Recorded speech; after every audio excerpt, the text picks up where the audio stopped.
So this is the full title of our workshop. A bit on the structure. We have most presentations and then time for a panel discussion. We will start with a definition of pay-for-performance, some of the international experience on pay-for-performance schemes. We will look at energy efficiency as a power grid resource. Also, we will look at the energy services in the domestic sector that are based on pay-for-performance, and here we will examine the solution of frESCO.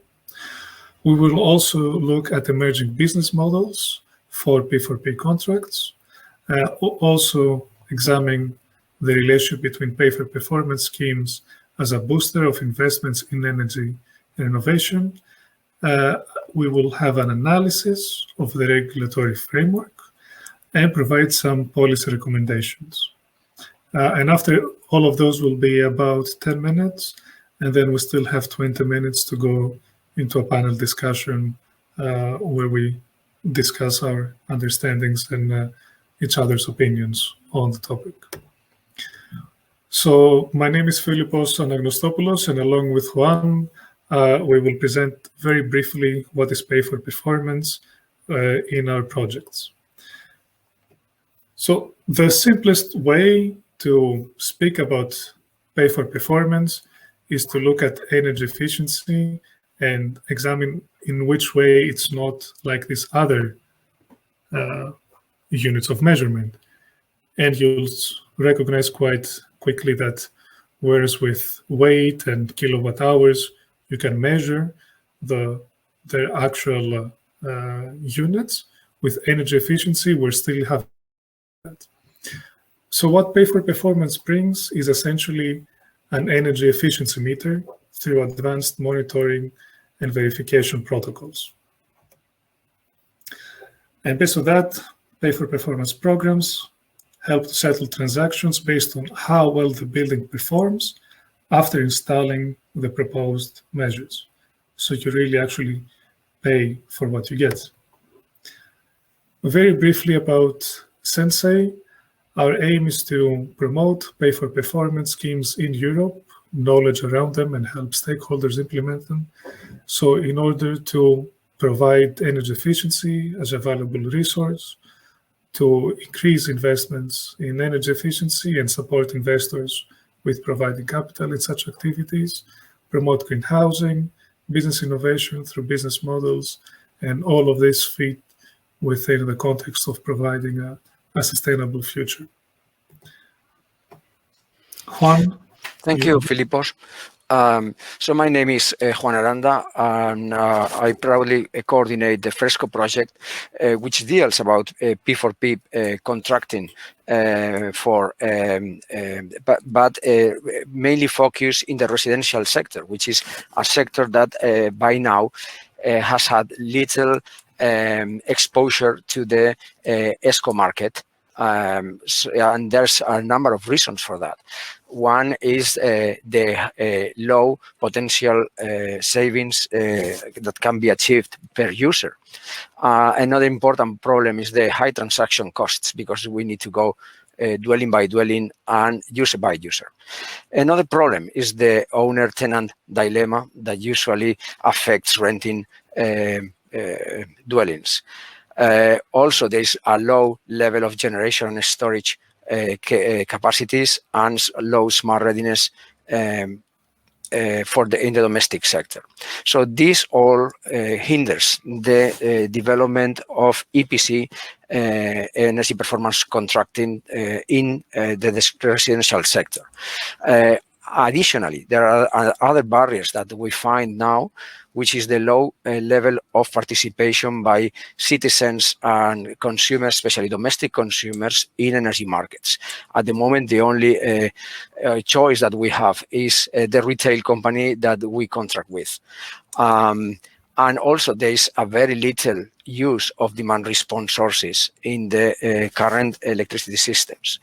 So all these barriers are the ones that we want to overcome with frESCO. Please move on to the next slide, where we propose a novel hybrid schemes of new energy services that combine efficiency and flexibility, demand response flexibility, in a number of possibilities that include building retrofitting, distribution, generation, and storage, and maximization of this generation and self-consumption, flexibility services for grid operators, energy efficiency measures from behavioral change to explicit or automated control, self-consumption optimization, and other non-energy services that we can deliver using the same tools. So all these solutions that will be revised later on during this presentation. Thank you. So we hope that this is a good first introduction to the two projects. And now we can start with some of the experience we have from pay-for-performance schemes, mostly coming across the Atlantic. Marion, the floor is to you. Thanks a lot, Philippos. I will soon share my screen. When the SENSEI project decided to look at how these models could be replicated in the EU, we first had to look at what the international experience was with pay-for-performance schemes. And to do that, we launched a review of the schemes that we could find throughout the world. And most of those schemes, as you can see in the slide, are in North America, in the US, and one in Canada. There was only one example in Europe, which was in Germany. So we looked at those schemes, and among those schemes, most of them were targeting large commercial buildings. So this also confirms what Juan said about residential buildings that are still a frontier for pay-for-performance schemes. We wanted to compare traditional subsidy schemes with pay-for-performance schemes to see how energy efficiency was compensated differently in those schemes, and how we would define that difference. So in a traditional subsidy scheme, usually regulators or the entity compensating for the energy savings makes an assumption about the impact of a particular measure. So in a lot of cases, deemed savings values are used in order to make an assumption about what the installation of a certain equipment would bring.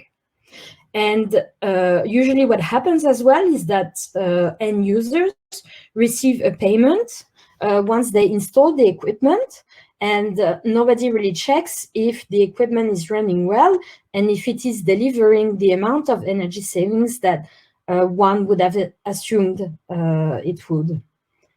In a P4P scheme, the savings are established by comparing metered energy consumption to a baseline, which is itself set by looking at how the property has consumed energy over a certain period of time. So it is necessary to track the energy consumption of a site before and after the measure and make a comparison to figure out what energy savings are actually delivered.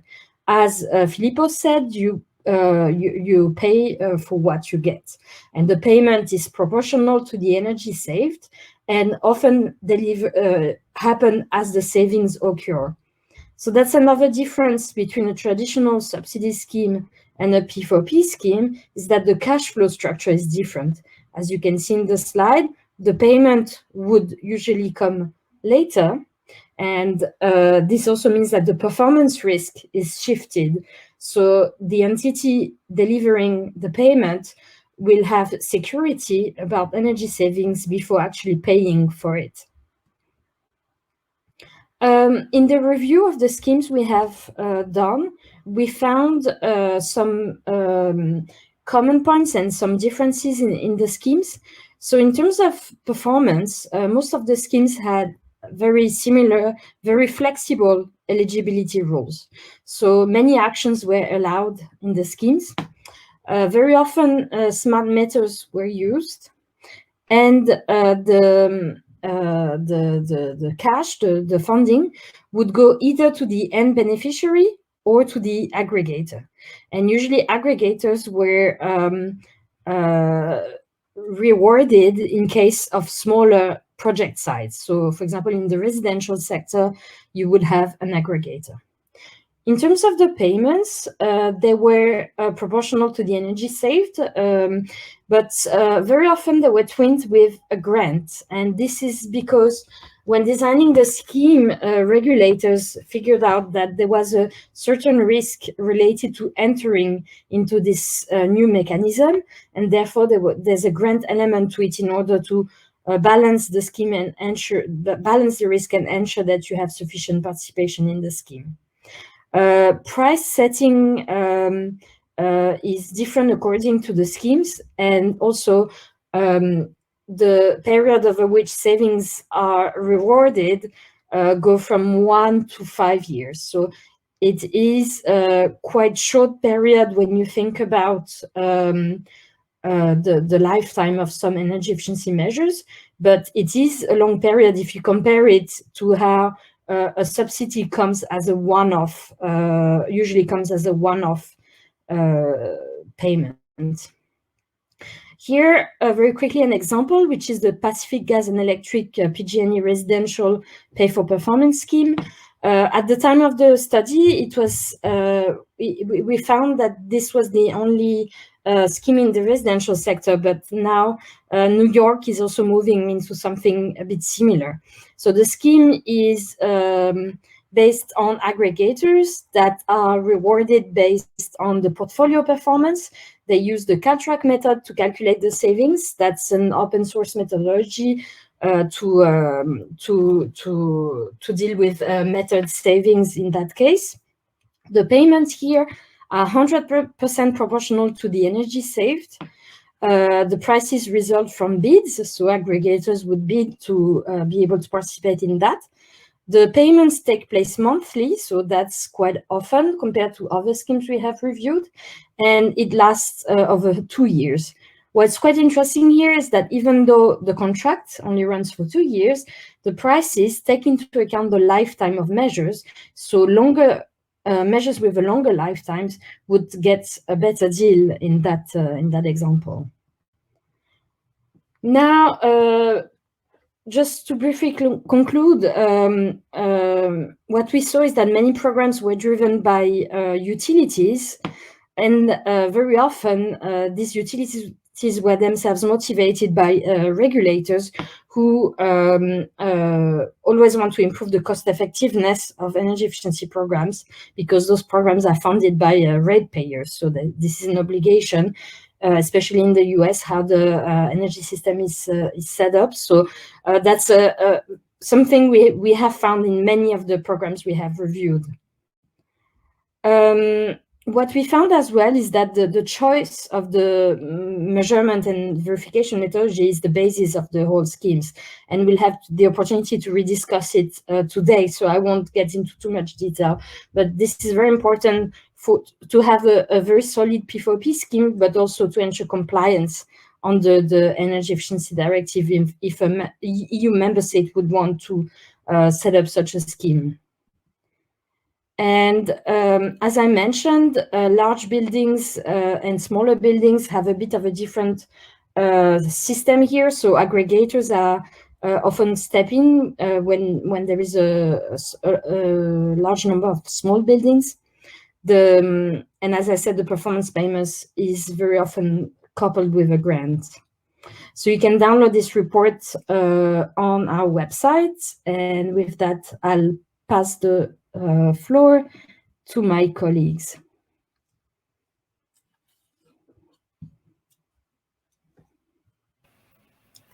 Many thanks, Marion. Sotiri, your presentation is next. Would you like to present, or should I share mine? Into yours. Let me try to present. Okay. Screen.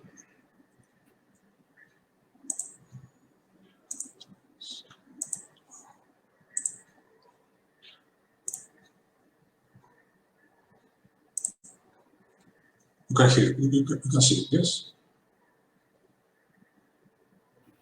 Yes, perfect. Perfect. So, this specific presentation is about this idea of energy efficiency being considered and to some extent compensated as a power grid resource. And let's first start with why we want to do this in the first place and how this links to pay for performance. If you think pay for performance as is already described, okay, a scheme where in terms of energy efficiency you are compensated based on what you actually achieved. This already exists at the individual building level. More or less, this is the IDEASCO model. The idea behind thinking in terms of pay-for-performance schemes and compensation and energy efficiency support programs that utilize pay-for-performance is if you can upscale this process and think not in terms of individual buildings, but in terms of a lot of projects that we can aggregate. And if you can aggregate, maybe then you can leverage private investment.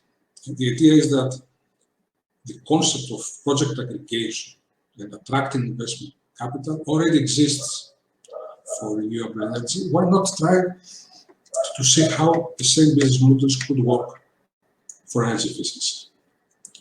And the main motivation, the main idea is that pay-for-performance pilots for energy efficiency projects can help us find all the innovations we need in terms of contract design, in terms of performance monitoring.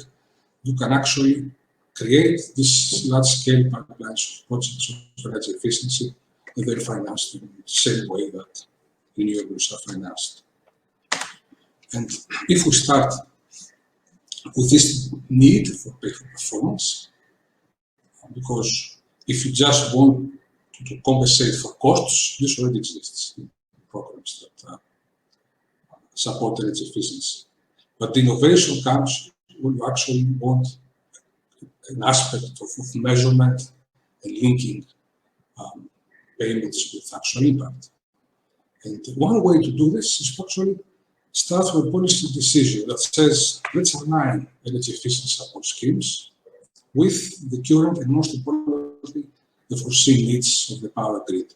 Traditionally, energy efficiency and the power grid are two different things. They are regarded as two different markets. The compensation schemes are different, but there is value in aligning energy efficiency support schemes with the power grid. And this value comes from the interactions between energy efficiency improvements and the systems you need, either for peak capacity or for even demand flexibility.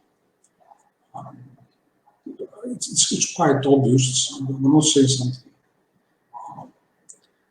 really innovative here. You can think that if you have a power system where in some periods you have overgeneration of renewables and you have to utilize curtailment for the stability of the power system, why would you want energy efficiency target these periods? In reality, you wouldn't. On the other hand, you would like energy efficiency measures that target periods where you know that you need peak capacity, because peak capacity in the power grid usually comes from old and polluting plants. So lowering these needs for peak capacity actually helps you phase out these plants. So there are interactions. And from these interactions, there is value. Now, saying in general that there is value there, and finding a way to quantify it and actually distribute it, it's another thing. We know the power system operators cannot directly compensate the energy efficiency measures, and they cannot monitor the performance. They don't have the tools, it's not their job, really. So we don't talk about energy efficiency as a capacity resource in the sense that you can get capacity value for resource adequacy purposes. What we do say is that if you plan for energy efficiency support schemes, maybe you could introduce an idea that provides a premium or provides incentives towards measures that are most effective in offsetting the need for new generation plants or transmission upgrades. And if you think about it, then this is coordination between the power grid's needs and its efficiency comes at the stage of the planning, medium to long-term planning, where you actually plan for resource adequacy and you also plan for new capacity. And you can see how new capacity can compete in some way with energy efficiency. Or to say in a different way, how energy efficiency can offset your needs for this new capacity. This requires some change in the way adequacy capacity assessments are done right now, because the usual approach is to treat energy efficiency as something that's incorporated into the demand scenarios that we use for your projections. In contrast, what you would like is to actually identify different load shape changes at different scales, from daily to seasonal, that have this impact in your additional generation capacity, especially when it's not economically viable. If you think about it, the reason why there are capacity markets is because we say that you need additional capacity, but this additional capacity cannot be financially viable given its revenues only from the energy market. So you need a subsidy, you need something else. So this something else comes from the capacity market. But for this specific new additional needed capacity that's not economically viable, energy efficiency can be an alternative. So how we have thought that such a pay-for-performance scheme would actually look like? And the first step to define that scheme is to define what we call load modifiers, load modifying resources. This term isn't invented by SENSEI. Actually, we have adopted it from California, the California system operator. The definition of a load modifier is that it's a resource or a program that's not seen or optimized by the power capacity market, so it's not dispatchable. It's not the system operator's duty to monitor it, to compensate it, or to penalize it for not availability, but at the same time can persistently, which means maybe not necessarily permanently, but if something changes, it should change very slowly. Modify the system's load shape in a way that harmonize the system operator's goals.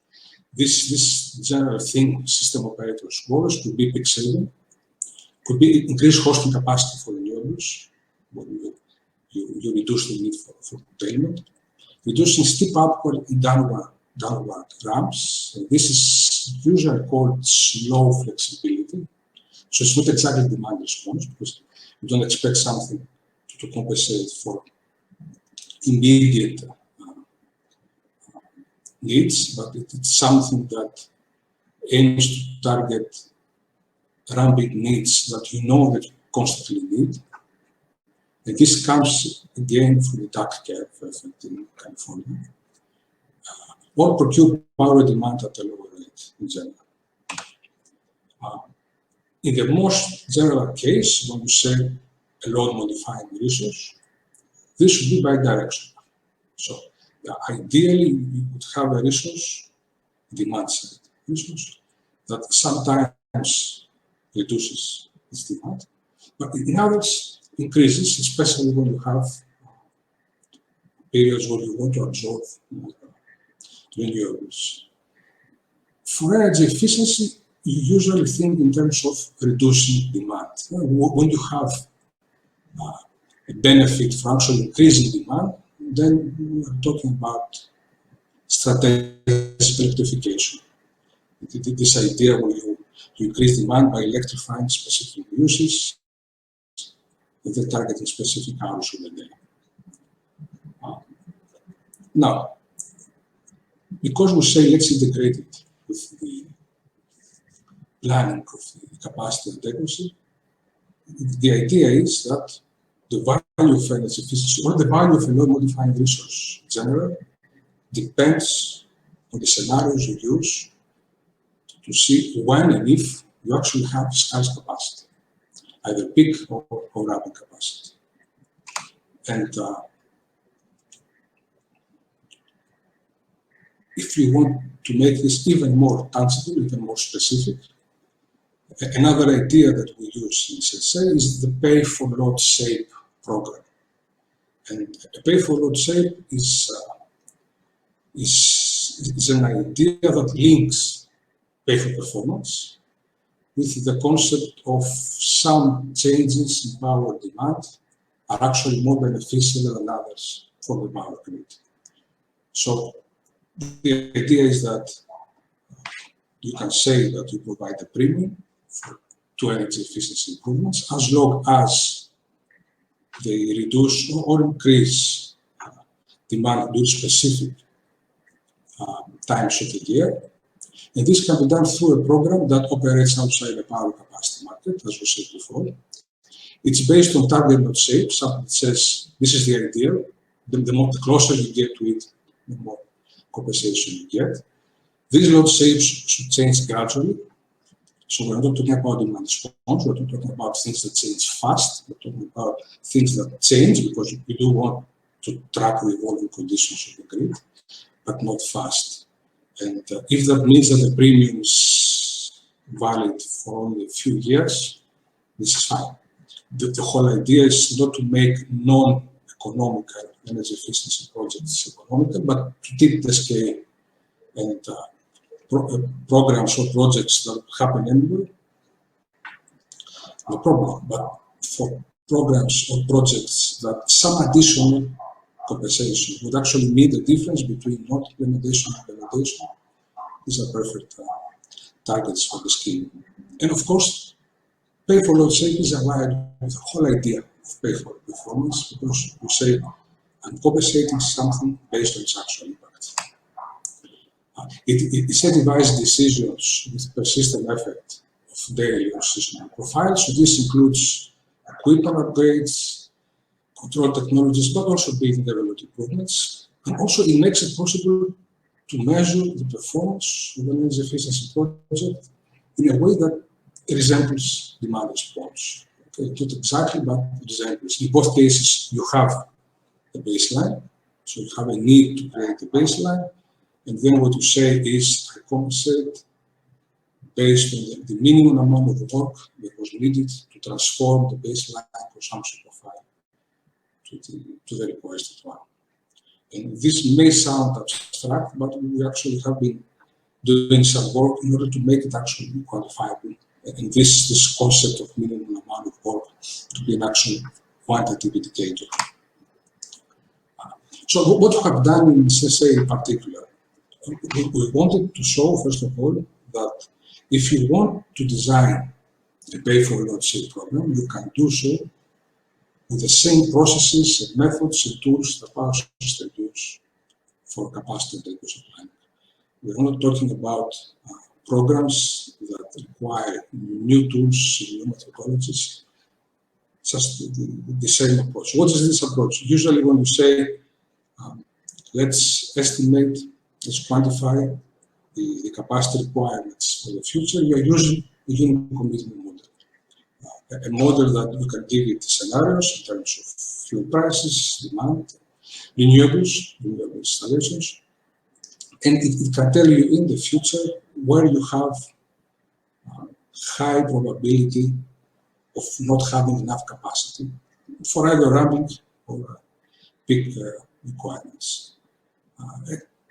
We have done so ourselves. We have devised a unit commitment model. It's based on a very specific formulation for this passage. We have made some changes to it so it can actually also incorporate this idea of load modifying resources that are actually bi-directional, but you can actually constrain and say only energy efficiency, only reduction.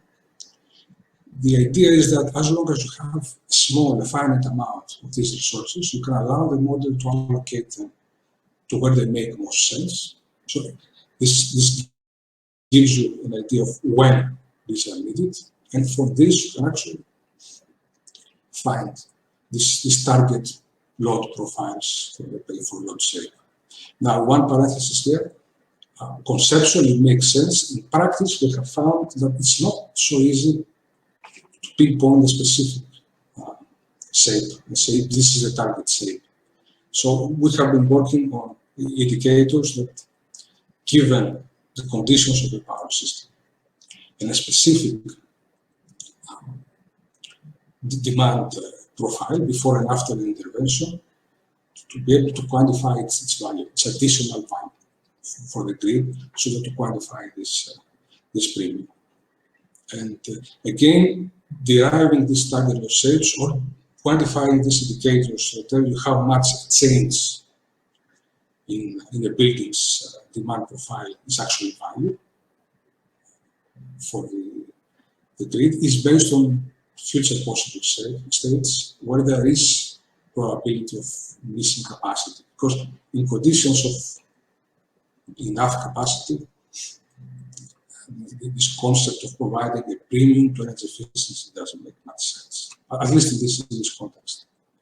And what we have been doing and we're still doing, and it will take a couple of weeks to finalize, it's packaged in a very specific tool that we have open sourced, and everyone can download it, use it. It has the formulation of the model, it has some light process to calibration, because it turns out that it's quite easy to develop these models, not so easy to calibrate them if you want their outputs to look like reality.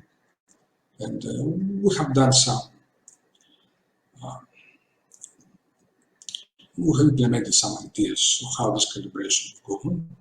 And then the concept is that you can find these target load shapes. You can compare what you can get from this load persistent load shape changes with demand flexibility, and we use crystal storage as a proxy for demand flexibility. So you can always see how energy efficiency and demand response either compete or actually complement each other. Because, as I said in the beginning, ideally a load modifying resource should be bidirectional. So you always need to couple energy efficiency with something that's more flexible. And this is where we are right now.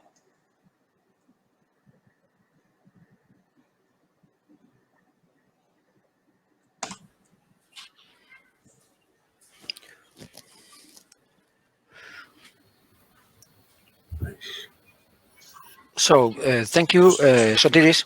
So while I share the screen, I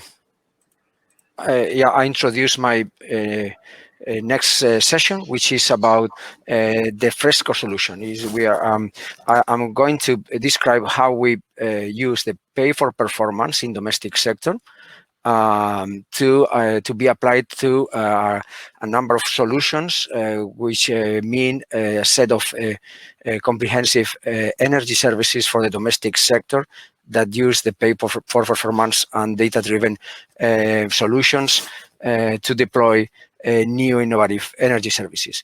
Could you please stop sharing your screen so that I can take control? Thank you. I have stopped.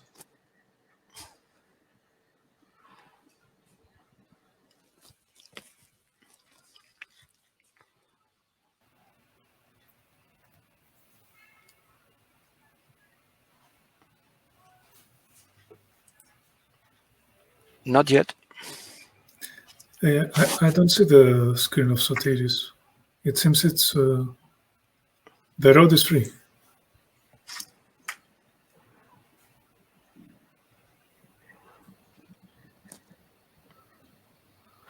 If it doesn't work for any reason, I can share mine.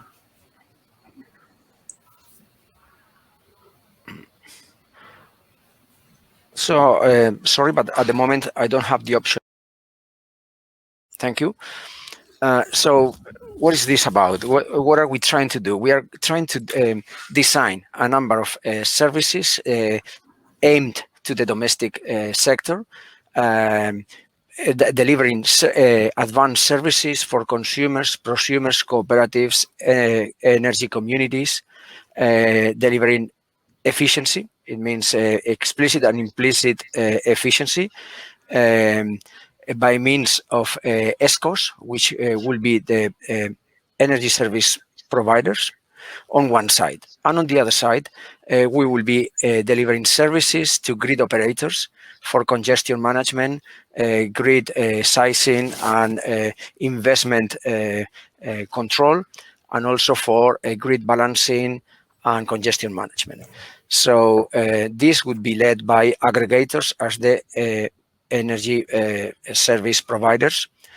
So on the side of the ESCOs, measurements of the final savings obtained either directly through implicit systems, recommendations, behavior change proposals, and also explicit approaches from the side of scheduling, automation, and price-based strategies for economic savings.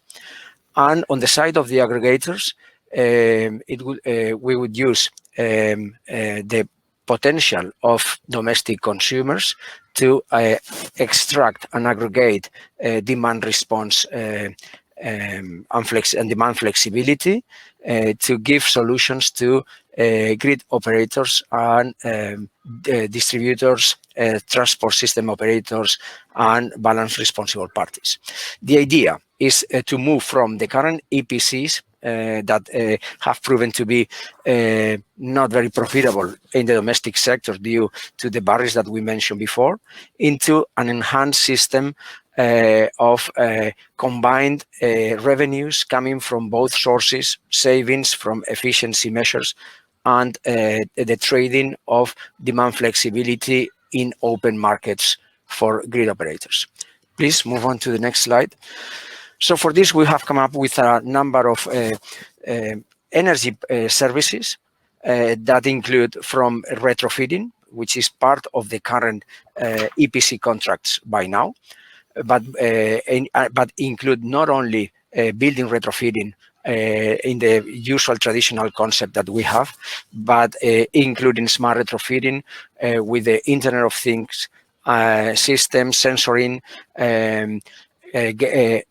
data gateways to allow for this data to be captured, ingested, and stored in the appropriate databases, and deliver this way data monitoring, informative billing, and even in a ultimate case, smart readiness certification for buildings.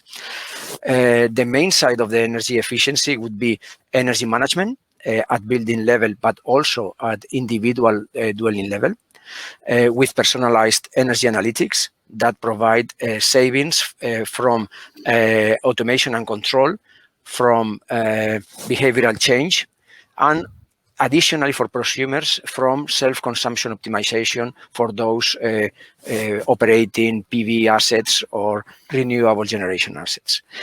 On the side of the demand flexibility, the services offered include explicit automated demand response services and virtual power plant configuration to be able to configure enough virtual power plants to cover a specific demand event from a grid operator or a market operator. So in this case, consumers will be the flexibility providers, but would obtain a proportional remuneration from the markets where this flexibility is traded. And finally, and opportunistically, with using the same kind of tools and analytics, we can also offer a number of non-energy services that include value added for domestic users that may include comfort, temperature and humidity control, air quality, noise reduction, surveillance services, etc. So this is not an exhaustive list, but these are the ones that we are working on in frESCO under a P4P approach. This requires a specific performance measurement and verification methodology, which is not standard at the moment, and this is one of the barriers that we find. So we are creating one of our own, especially tailored to the services that I've just mentioned. And this requires the creation of data-driven baselines and forecasts that will differ depending on whether we are measuring and verifying efficiency, or we are doing that for flexibility. In the case of efficiency, the baselines that we're aiming at should be holistic, covering all demands of a given dwelling, long-term, yearly, but we are focusing on seasonal baselines, with some specific adjustments from time to time coming from the data that is collected by the data system. The payments are proportional to the economic savings verified by this methodology. And this is shared between the service provider to cover the upfront costs and the customer or the user benefiting from the savings. On the other side, flexibility is measured on event basis. So every event is measured independently.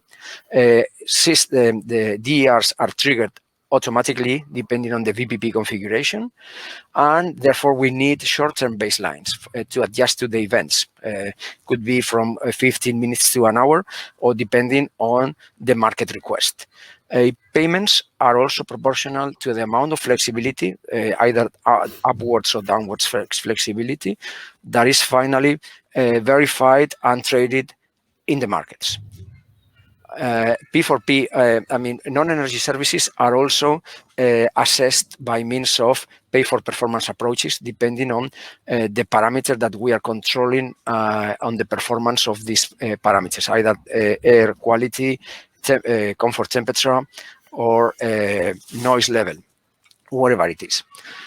Please move on to the next slide. Yeah. So how are we going to do that? So everything has to be, it has to rely on data that is real-time or almost real-time data captured by the appropriate number of sensors, comfort sensors, air quality sensors, noise sensors, presence sensors, and meters. Meters associated to overall holistic consumptions of the dwelling, but also associated to loads, HVAC loads, or the domestic hot water loads.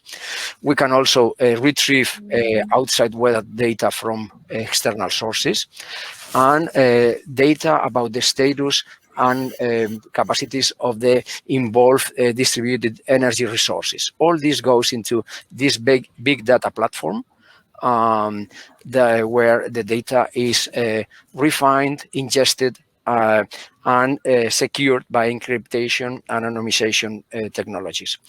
Finally, this data is used by analytics modules, either at local level or at global level.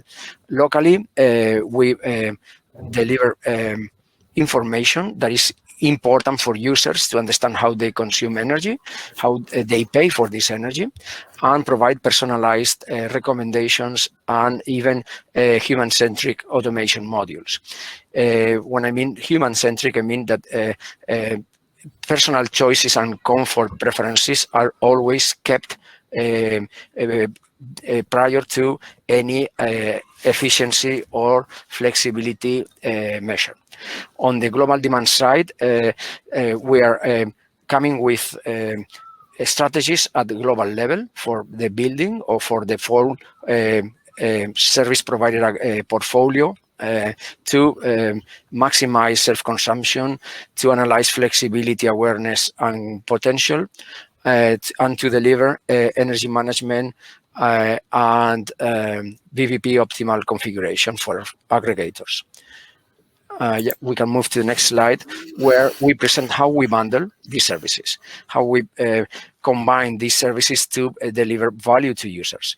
On one side, we have efficiency services run by the ESCOs that may include implicit or explicit or both types of energy efficiency measures, which will be the service packages 1, 2, and 3.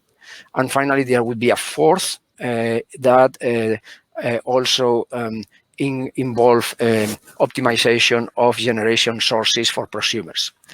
On the side of the aggregators, we have one service package to deliver always explicit automated flexibility to grid operators.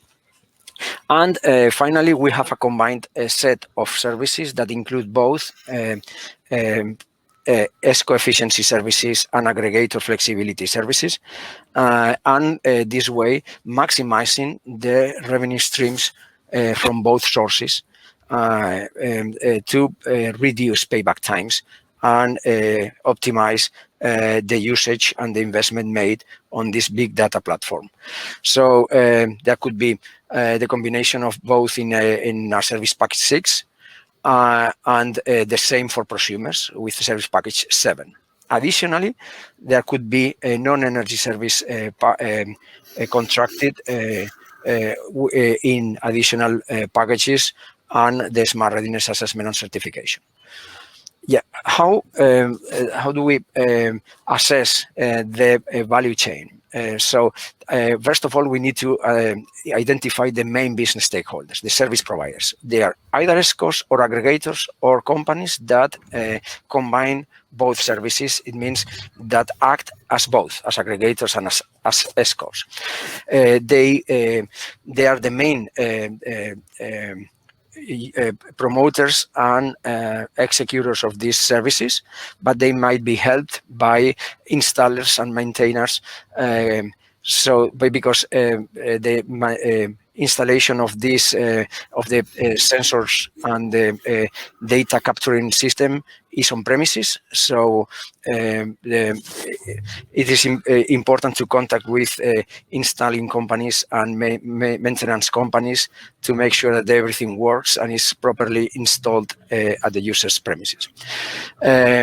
Also, Energy Box gateway to capture the data and transfer it to the storing big data platform is needed, as well as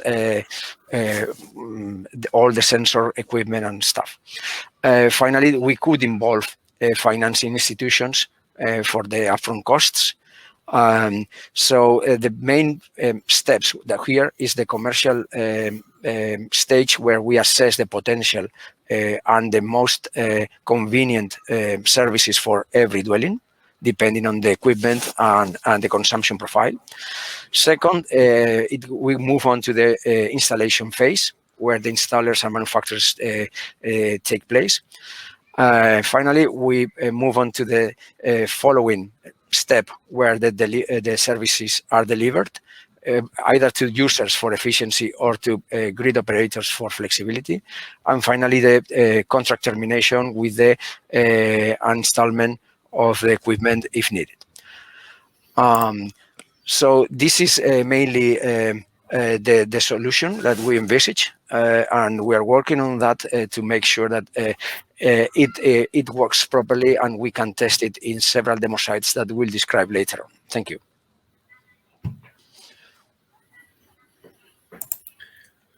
Okay, so I guess I hold the ball already. Yes.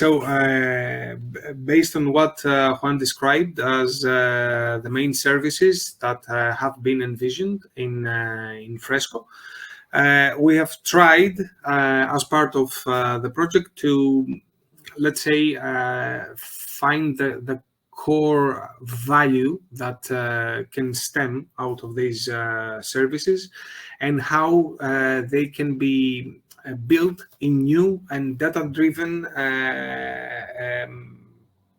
P4P contracts that will eventually lead to some new kind of business models that will try to incorporate the whole package.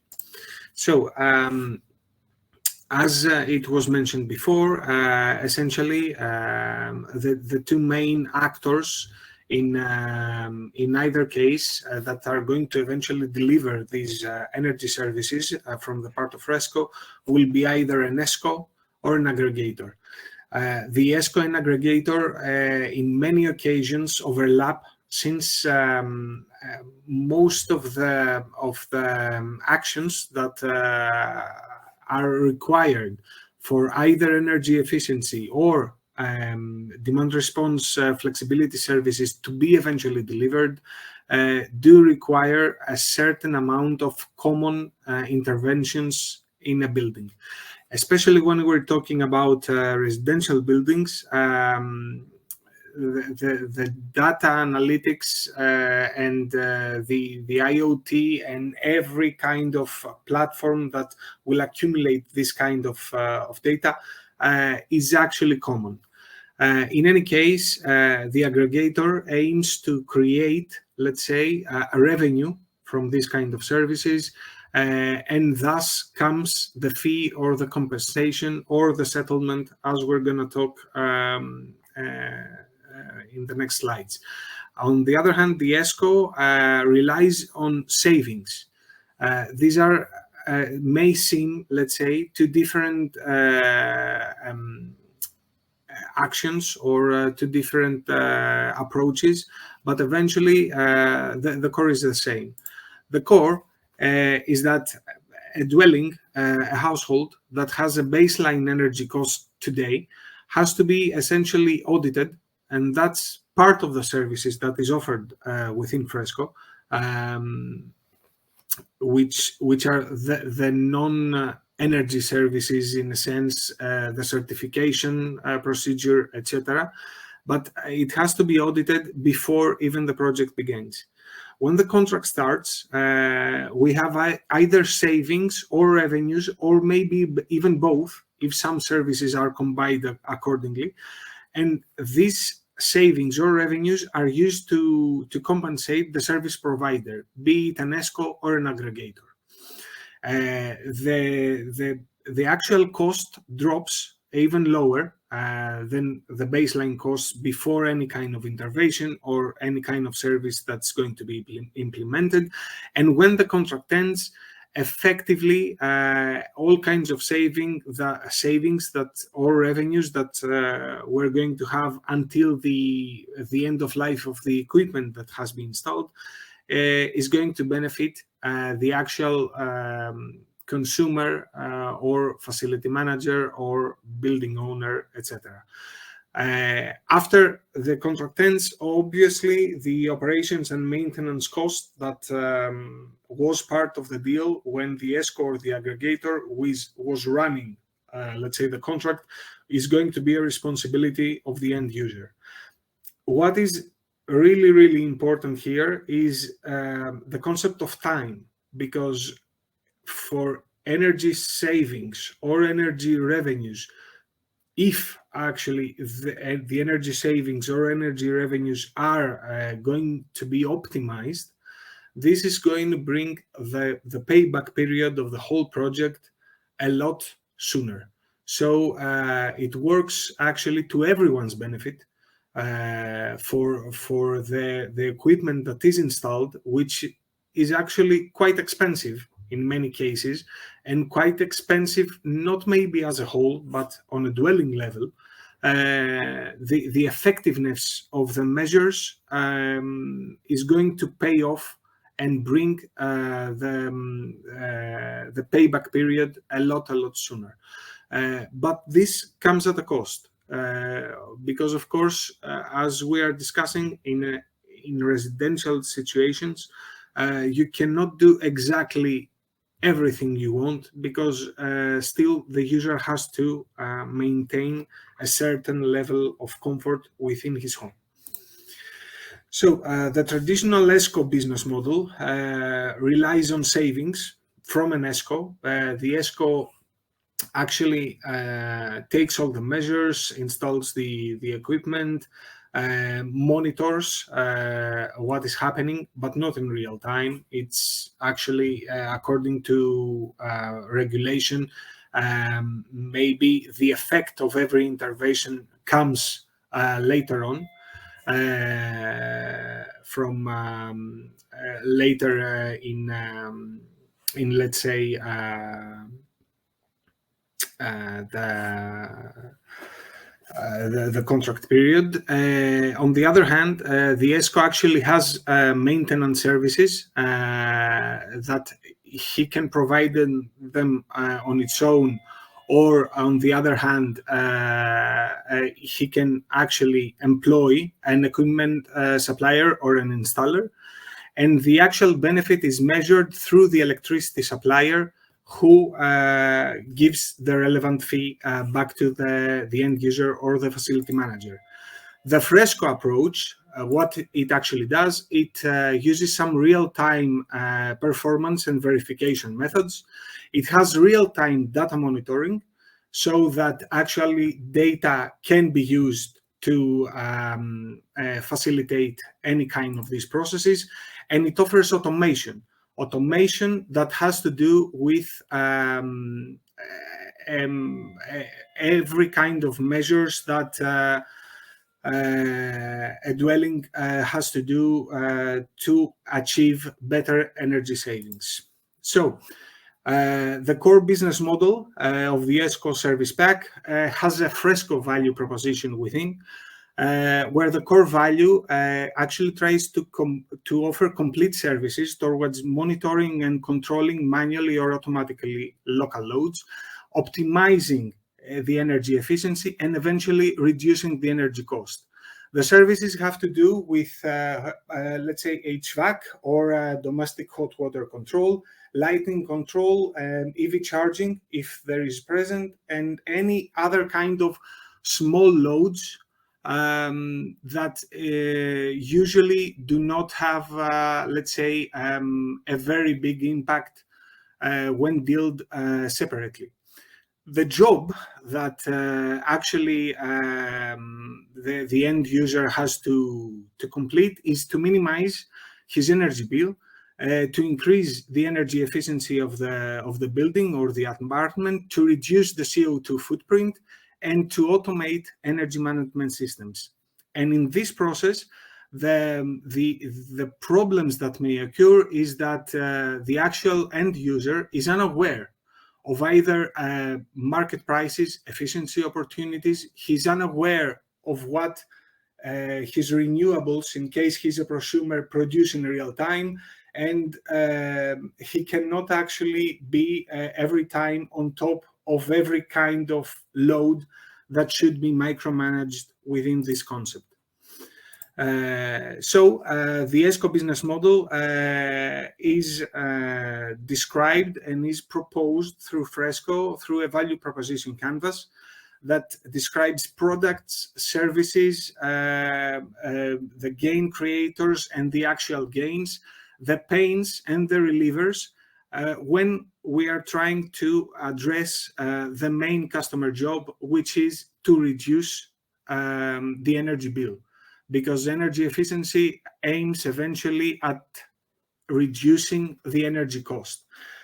This comes into play by bearing in mind that the end user is not always willing to, let's say,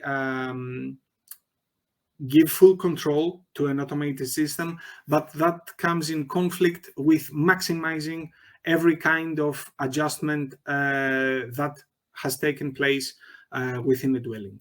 On the other hand, the aggregator has, let's say, a similar approach, though the aggregator creates revenues by utilizing the signals from the market.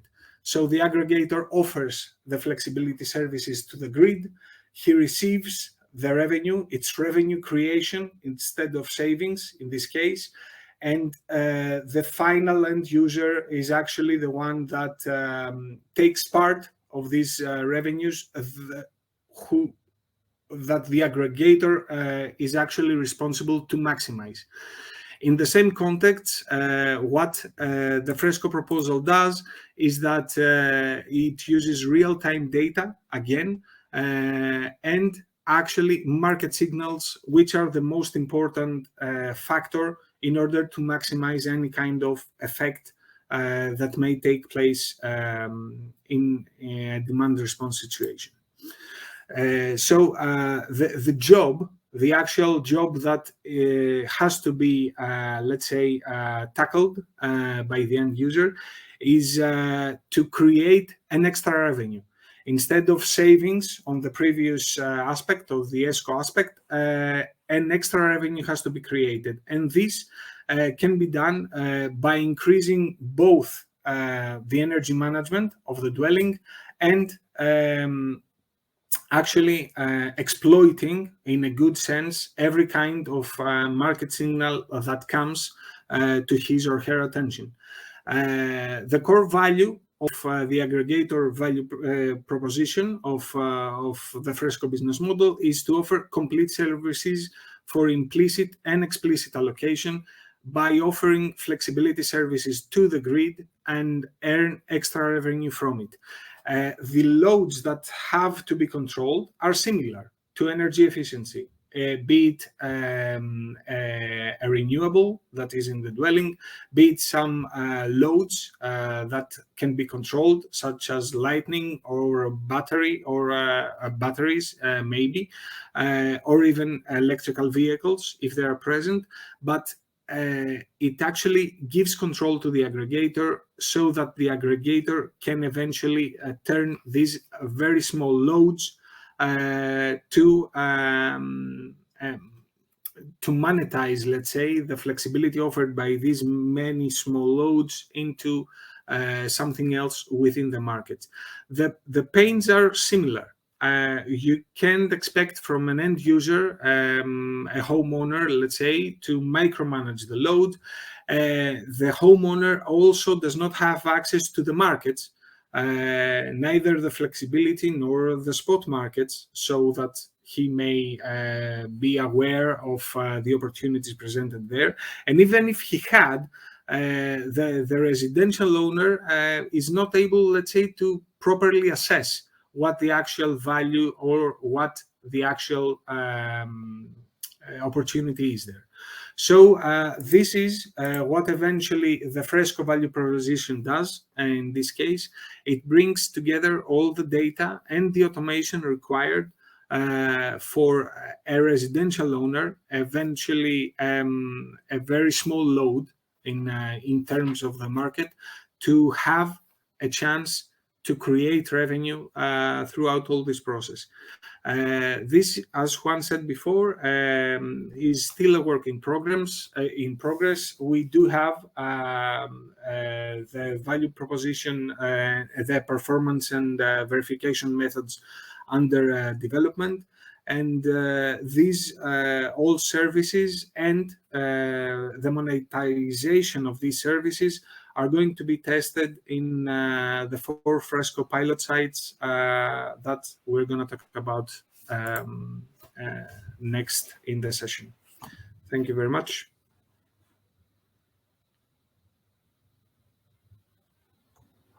Thank you, Janis. I have my my own slide, so I will share my own screen. Okay. That's okay. Have I stopped? Yes. Stop sharing. Oh, okay. Thank you very much. So you should be seeing my screen now. Hello to everyone. My name is Charles Bourgois from Factor 4, and we are a partner in the SENSEI project. A part of the SENSEI project is looking at Pay-for-Performance from a financing point of view. Is Pay-for-Performance, so we're looking at whether and how Pay-for-Performance could make energy renovation more attractive for private investors. And the reason, of course, we don't have to convince each other, but we all know that energy efficiency is actually a very interesting investment, both in terms of risks and returns. This is usually a slide I start with. It's a positive, enthusiastic slide, and you would think that energy efficiency would be a very big investment market, but it isn't at this moment. Compared to the goals that we have to reach in Europe, the renovation rates for buildings, we're still really behind in terms of volumes of investments. It is not that there haven't been efforts to try to bridge that gap, to bring more finance, massive financing to energy efficiency. If you look at it, since the 1980s, a lot of things have been developed to try to make energy efficiency investments more attractive for investors. I list a few here. I'm not going to go through all of them, but you have development of measurement and verification protocols, quality standards for energy audits, a lot of professional tools that have been developed, energy performance contracting, of course, which has been mentioned already in the previous presentations, etc., all kinds of platforms trying to look at energy efficiency and de-risk the investment in energy efficiency from a financial point of view. So speaking the language of the financial institutions, some securitization mechanisms, etc., new financial mechanism like on-bill financing, on-tax financing, organizational improvements, one-stop shop organizations for energy renovations, etc. Still, compared to the potential of energy efficiency and the available capital, the available money, we're still not realizing a lot of energy renovation. I mean, there is a lot more to do. And the question we ask ourselves is, could Pay-for-Performance bring an additional boost to this investment volumes in energy renovation? Now, it has been mentioned already a few times in the previous presentations. Energy renovation comes with a lot more benefits than just the energy cost savings. And one of the things we need to do when we speak about performance and asking payment for performance from stakeholders in the energy market or beneficiaries of these multiple benefits is try to monetize them. And there are some good sources, good studies that have been done on energy renovation of buildings and what they bring in terms of euros, in terms of net present value calculations over a renovation project's life term. And just to give you one example, we have here a deep energy retrofit of a building. And under point 5, we have the energy cost savings over I think it's a 25-year period life term of the project. We have 350 euro per square meter savings.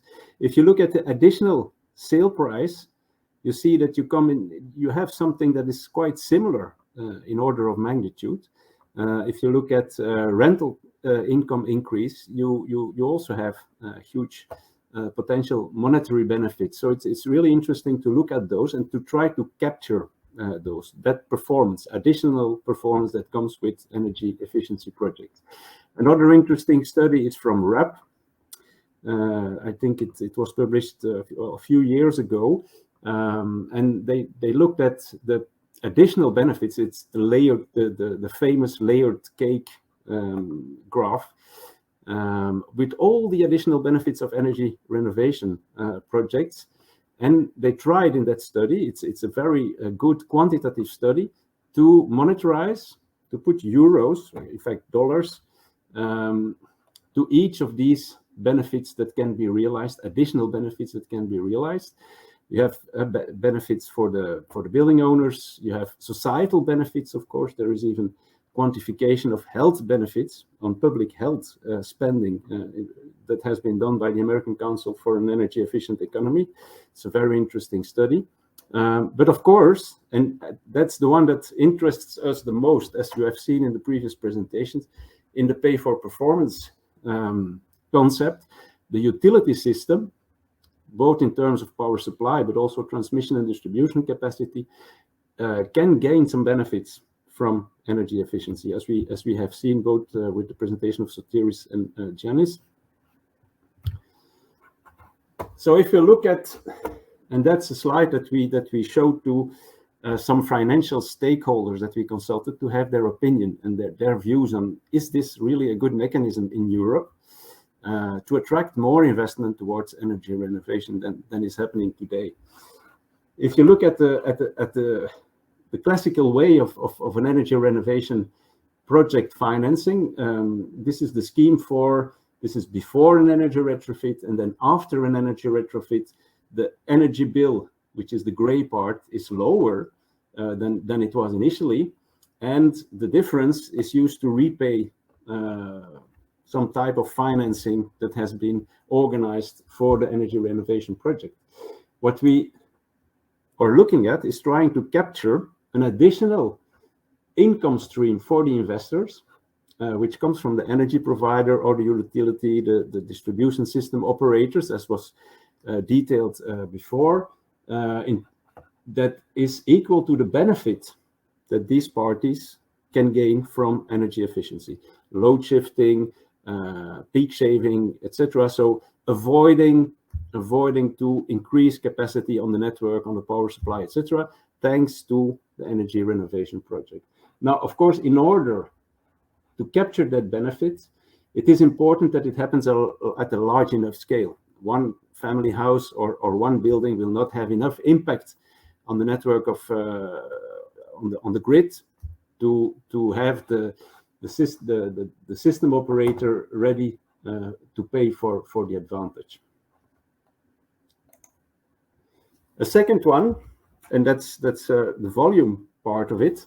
It's not only to capture an additional value benefit for instance from the grid, but it's to realize that at a large enough scale, and there comes the aggregator as a potential market party, a stakeholder that brings together, aggregates a lot of energy renovation projects to offer large lumps, large volumes of energy efficiency as a resource to a utility, for instance, in this case, that would be ready to pay for it based on performance measurement. Of course, measurement and verification is very important, so that project finance can be attracted, that can even be reinsured, reinjected in capital markets, securitized, etc. So to create a kind of massive energy efficiency financial product market.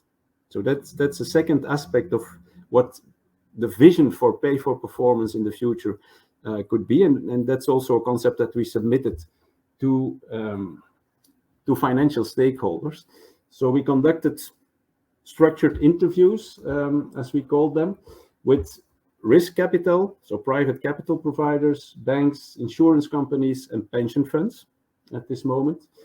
And we asked them three types of questions. Is this concept of paying for performance known to you? Is it clear?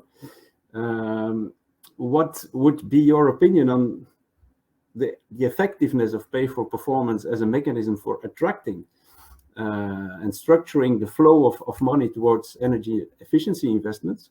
And third one is more practical. Do you see potential for a rollout in your field of operation?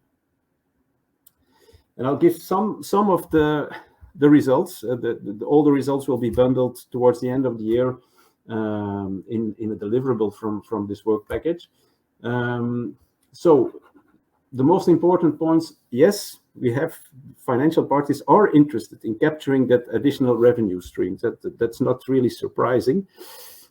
Preferably from a system operator or a government agency, which could be a benefit too. It's a societal benefit to reduce, to achieve the climate goals. So government climate agencies are probably ready to pay also for the performance, the climate performance of energy, of aggregated energy efficiency projects.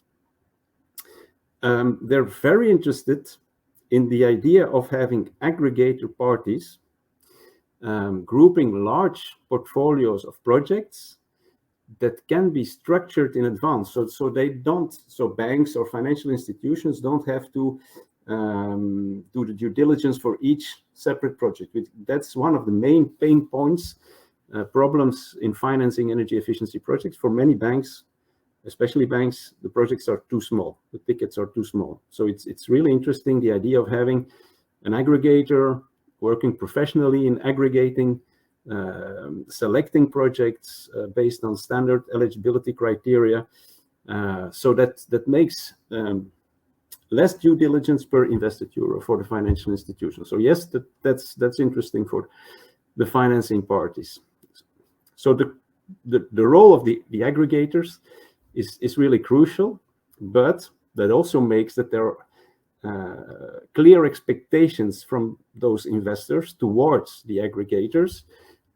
They have to be capable of reaching out and acquiring a lot of projects.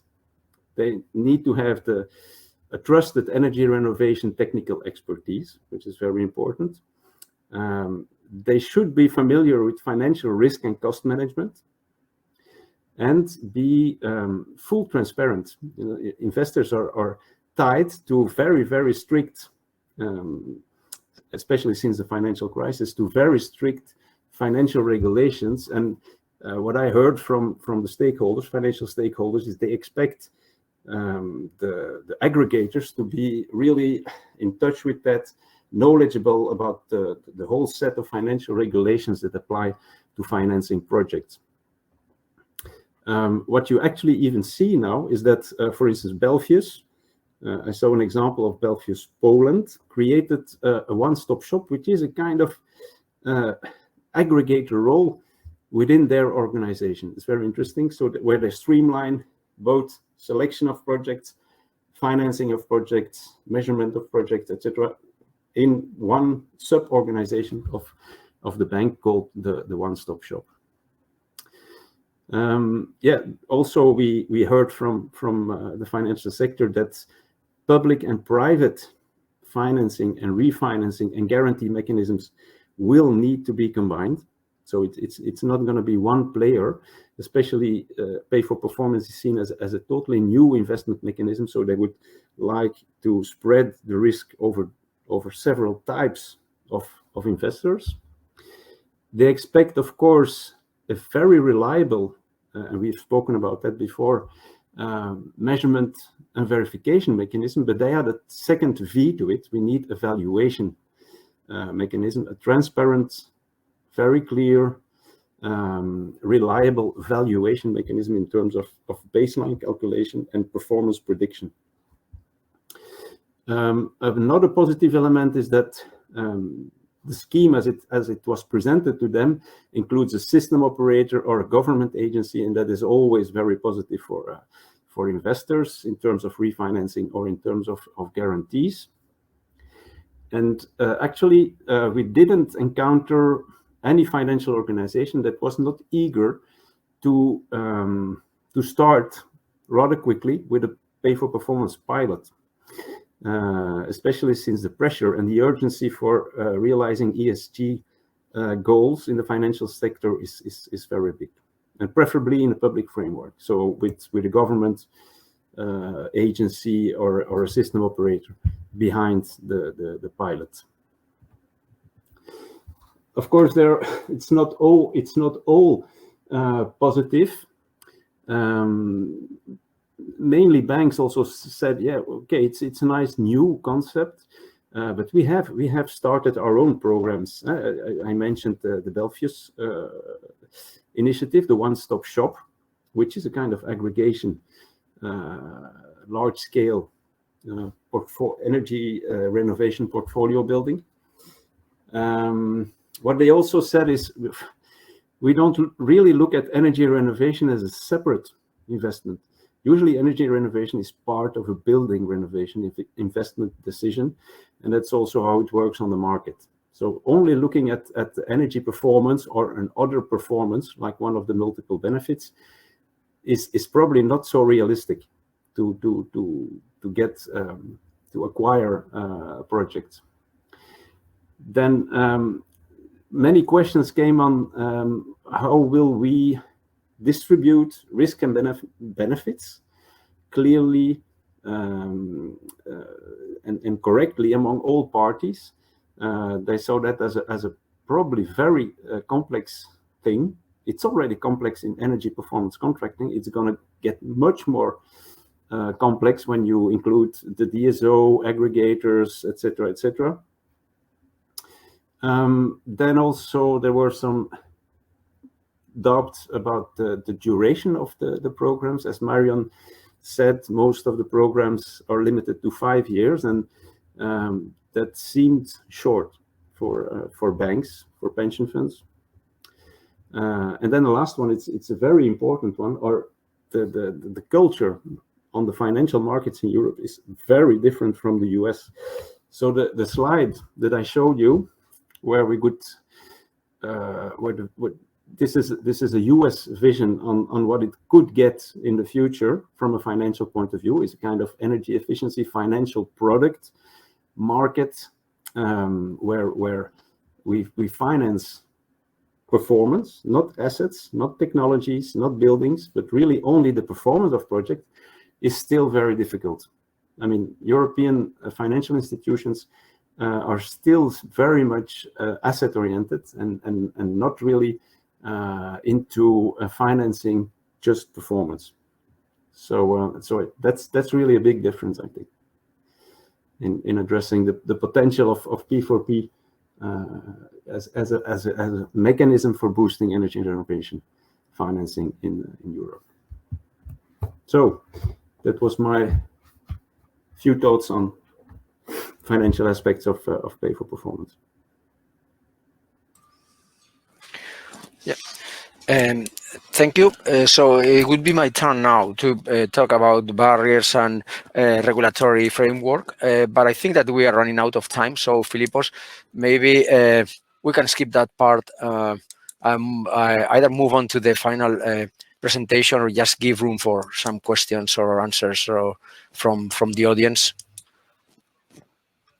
Sure. It was mentioned that we can run over time a little bit. So I could also give a very quick presentation of mine on the regulatory policy suggestions. And then we also keep another 10 minutes or so. We go a bit over time and discuss those. Would that suit everyone? Mm-hmm. Okay. Give me a moment then.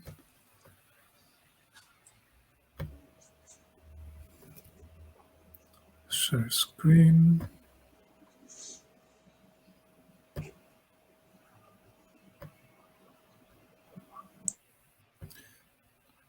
I assume that you can now all see the screen in full size. So very quickly, with the present presentation, I want to let you know. Actually, no. No, not yet. We can't see your screen. We can't. Let me try again.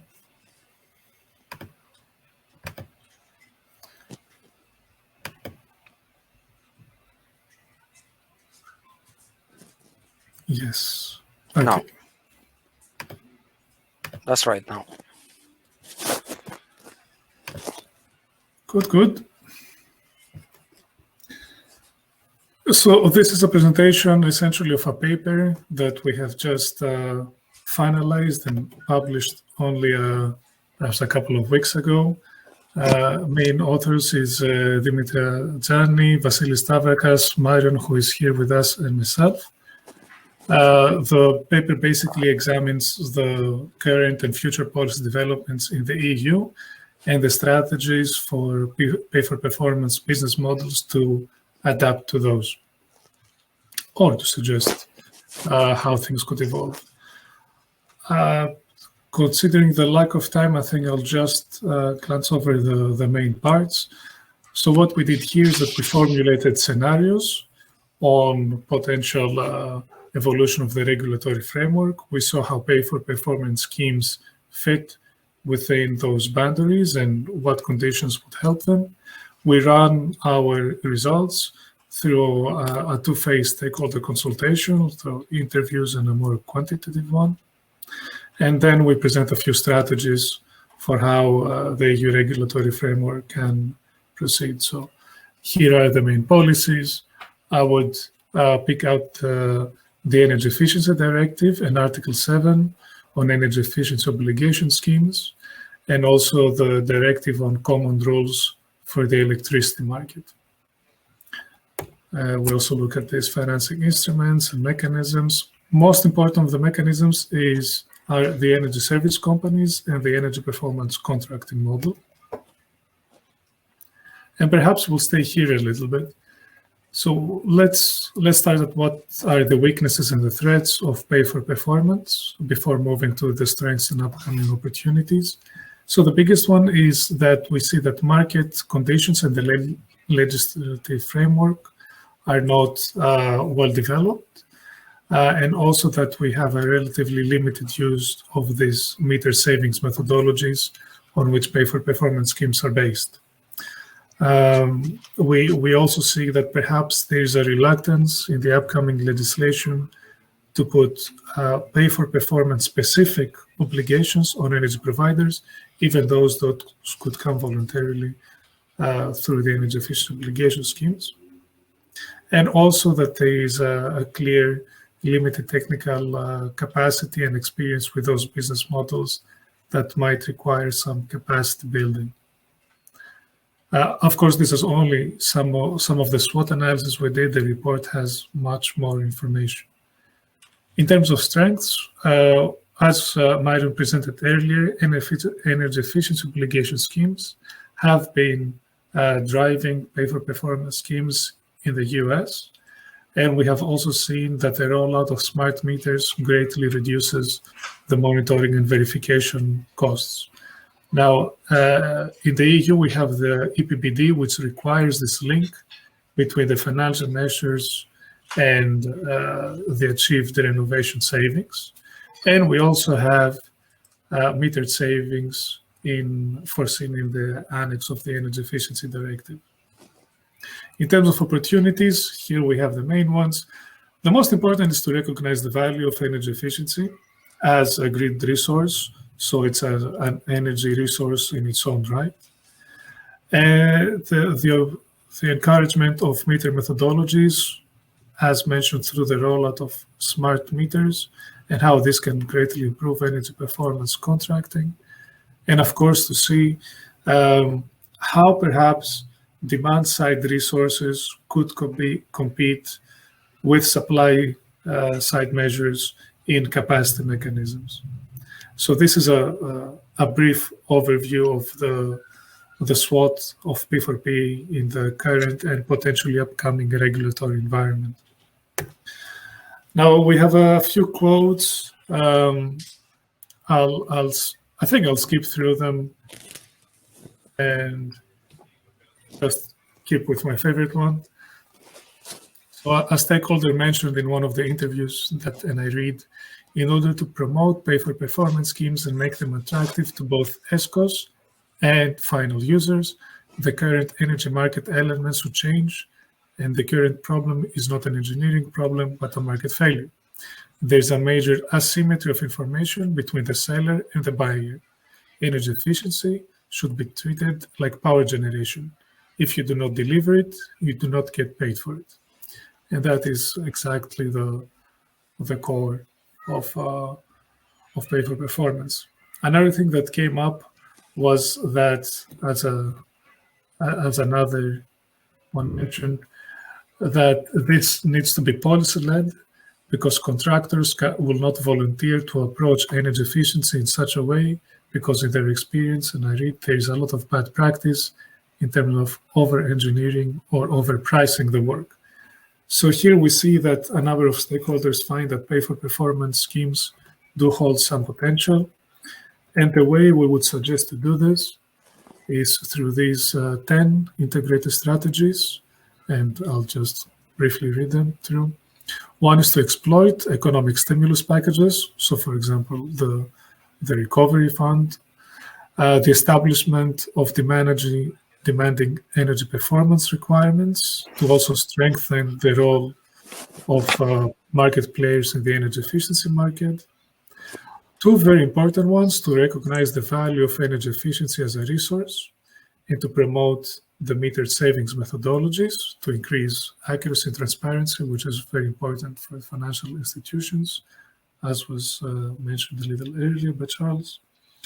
to increase the ambition on public buildings and on small and medium enterprises. So this comes down to audits and helping them implement measures. And lastly, we have some more citizen-led and stakeholder-led suggestions to ensure involvement, raise awareness, and establish standards that promote capacity building activities. Now, for the ones that will be looking at the recording, I guess you can pause and have a quick look on what these mean. But otherwise, I would really suggest that you find the report, as it includes a lot of very useful information beyond the little run-through that you have just seen here. And with this, I would suggest that we go into our panel discussion. You have here the main contacts of the project, presenting or being involved. And if you want to contact us, please feel free to do so. This is definitely something we want more stakeholder involvement with. You see, it's not the simplest of projects. It requires quite some coordination.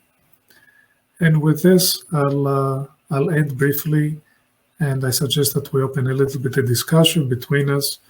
As we have all mentioned, quite a number of important topics. I mean, I have a list of questions to ask everyone. So yes, I think that's all in terms of presenting this report.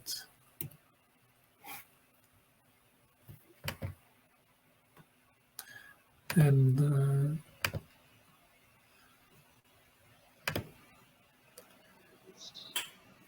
so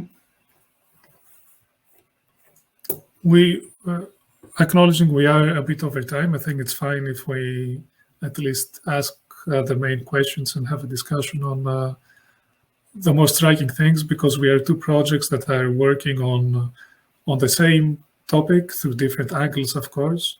So personally, I find it very interesting to look at what is P4P for everyone. Maybe before I start with questions, does somebody else have something you would like to ask each other?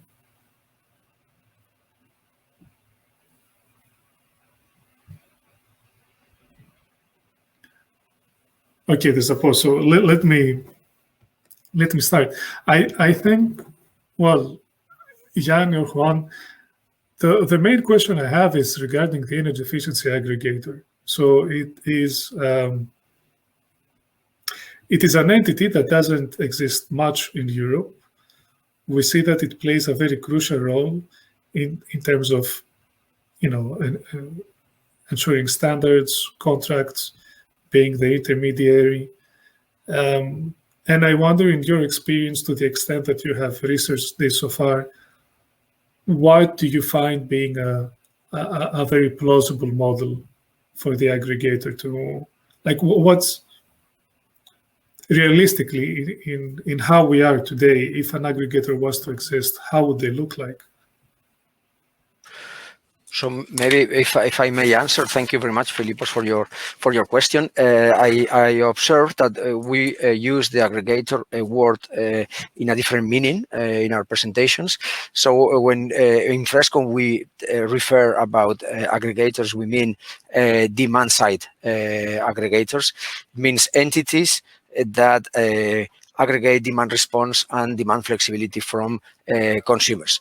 Whereas in your presentation, some of your presentations, you mentioned aggregators as project aggregators, could be efficiency and mainly efficiency from a P4P model point of view. So it's true that at the moment, the demand side aggregation for small packages of energy is still not allowed in most of the European markets. Actually, only in France, the UK, Finland, Netherlands and Belgium is where some kind of limited demand side aggregation is allowed in the markets. So the rest is still partially or totally not allowed. But this is supposed to change in a near future. So this is part of my missing presentation. We estimate that, thanks to the last directives for energy package from 2018, they mentioned the role of aggregators as a very important way of controlling energy and an alternative to generation. And this is important, and at the moment it is only being exploited for big companies, but the domestic sector and citizens and consumers, they have a role here to play if they were allowed by means of aggregators. So usually the minimum bid where markets are open are about 1 megawatt. So this is too much for domestic sector, but with appropriate data-driven tools, we can aggregate such flexibility to respond to an event triggered by a grid operator wishing to control the demand for congestion or for grid balance. And we think that this is not allowed now, but it will be in the future. And in our demo sites, most of them, they are not allowed, but we're going to test it to prove that this is a valuable source for users to obtain additional revenues with which to compensate for the extra costs in the domestic sectors for ESCOs and service providers.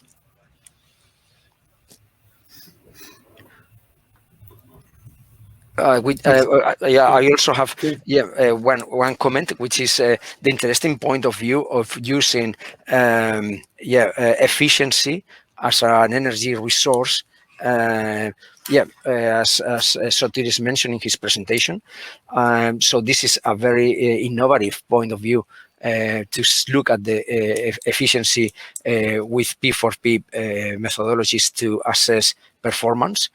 And I also consider that your last comment about the way efficiency should be valued and retributed, not looking at it from an asset installation point of view, but from a performance deliverance point of view. I think that this is the mindset change that we need to push these P4P contracts and make them boost the ESCO market at the moment. It's true, we do see efficiency as some form of, let's say, base load capacity.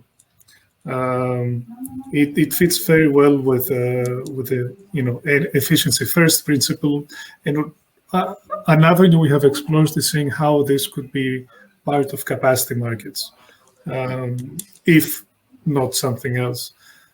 So we believe that there is an important hope there. It's not something that might come immediately, but yes, then we need to play into the current positions of DSOs and TSOs, which it's rather slow and embedded in the current system. I don't know if maybe Sotir, you have something on this, because the E-value model is essentially aligned with TSOs. The idea of the E-value is that it does what, in theory, TSOs do, what they want to evaluate if they have enough capacity now and in the future. So it seemed that the best way to start discussing about energy efficiency as an alternative to new generation is to put it there, or to start there. Because if you skip the planning part and you go to the actual operation, in terms of operation, energy efficiency is not a resource for the system operators in the way they tend to define resources. That's something that you can dispatch. You can evaluate it based on its availability when it was needed, and when it's not needed, you don't need to pay anything. One question I have to Juan and Yanis, you said the demand response as a way to add additional revenue. Is the additional revenue enough? The additional revenue from demand response, is it enough to cover the investments so that to provide demand response? Juan, you want to take it or should I? Okay. Actually, this is the core problem. When we are talking about the residential sector, it's not enough. Okay, it definitely it's not enough. I mean, what kind of let's think about our own homes. What kind of loads do I have that can be manipulated to offer such kind of a service? Lights, okay, some kind of air conditioning, okay, maybe a boiler if I'm very energy, let's say, consuming and want to use a hot water boiler, for example. But what are we going to do? Are we going to, let's say, shut down the refrigerator? It's not actually very. It doesn't make any kind of sense, and that's why we think the idea of especially demand response in the residential sector hasn't found any kind of footing.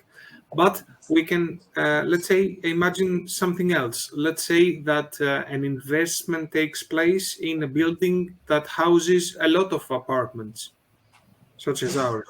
Then it begins to make sense. Even if you have to, let's say, play around with common lighting, etc. The automations that we have, on the other hand, and I'm sticking with lightning because it's a very, very small load, and yet if you accumulate it, it does actually start to make some kind of sense. How do you save? How do you actually exploit that kind of an asset? You have an automation that maintains some level predefined, let's say, by the user, and has sensors to see if there is enough, let's say, ambient light in the room. So in order to have that kind of lumens, let's say, on your desk, you don't have to have all the lights open. So you start to manipulate with very, very small loads that, when aggregated, do actually make sense, but not individually. Yeah, we don't have Charles with us, I see. But I wanted to ask him, I think that lighting is actually not, it's considered a very marginal load. So if you want to say something about the energy performance of a building, usually don't focus on lighting at all.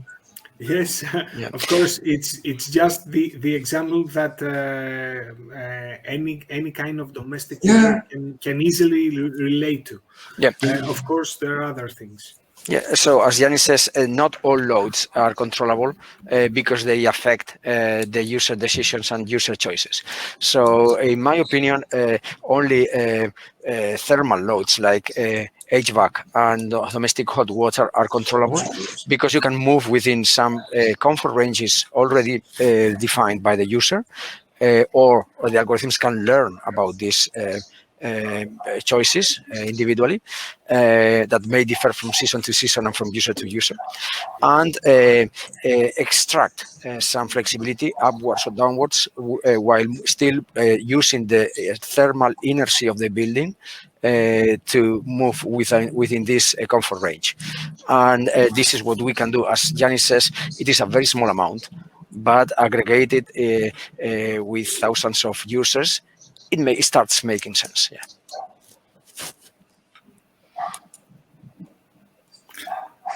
I have a question. If we don't have much, maybe it can also be the last. Early on, you mentioned that, Juan, in monitoring and verification, you split it into one for energy efficiency and one for demand response or flexibility.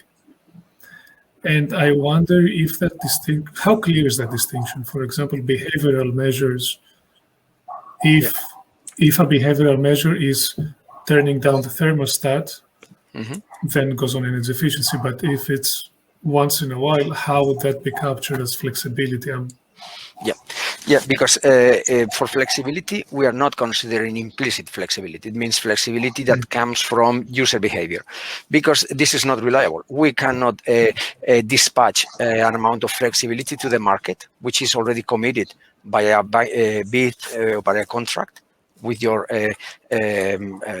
TSO or DSO. By doing it implicitly, by relying on users' behavior. You cannot aggregate that. So the only aggregation that we are thinking about is explicit. It means it's automated. So the events take place at a given time, for a given duration, and for a given amount of energy. And that has to be fully controlled by the aggregator. Otherwise, there is no way to actually dispatch the amount committed. So we move away implicit flexibility, and we only consider behavioral change for efficiency, where we think that these kind of measures for non-controllable loads are important, interesting by monitoring, by giving information that is useful for the user on how they use the energy, and by setting price-based scheduling strategies that might be economically interesting for the users to follow. Many thanks. So yeah, I would like to thank you also for your interesting presentations and for your insights that have been very valuable for us as well. Yeah, and yeah, I think that we can close the workshop now. Thank you very much, and congratulations to you all. Thank you, everyone. Thank you very much. Thank you. Have a good day. Bye-bye to the audience as well. Bye. Bye. Bye. Bye-bye.